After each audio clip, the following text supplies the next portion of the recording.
Јас би се задржала на овој дел од одлуката која што се однесува на ангажирањето на возачи на председателот на Советот и секретарот на Советот на град Скопје, затоа што токму ова прашање отвара суштината на односот меѓу зборовите и делата на градската власт.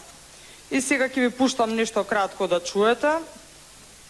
Нови трошоци да отварат. Нема нови трошоци. Состојува да како што е финансиска на градот, вие ќе треба да кратиме од подстојчките, а не да... Од што ќе кратите? Имате ли замисла? Има непродуктивни трошоци, се најбаналните работи. Јас 4 години се возам со свое возило, не користам гориво и репрезентација, 1 денар немам потрошен. Сум бил неколку пати надвор од државата. Сам сум се... Ако сметате дека ова се непродуктивни трошоци, се товар врз буџетот на град Скопје, тогаш во последниот период во јавноста нема да градите наратив на скромност. Се представувате како човек кој што не сака луксус, нема потреба од дополнителни трошоци, дека немате потреба од возачи, дека сте се возеле сам како што слушнавме и тука. Значи не може во јавноста да проповедате скромност, а во оваа предлог одлука која што се наоѓа пред нас да се институционализира комфорт со јавни пари.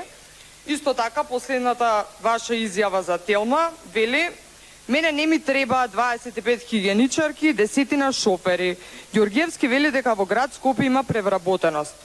Дополнително по медиумите, како што видовме, зборувате дека во град Скопје има превработеност, па зошто на председателот на Совет и на секретарот на Совет не му доделите од овие десетина шофери? Или треба дополнителни вработувања да има, иако велите дека има превработеност во град Скопје? Со ова градот станува сервис на функционерите, а не на граѓаните. Ако сакате да се представите како човек кој рационално раководи со јавните пари, почнете од сопствениот кабинет и од функционерските привилегии.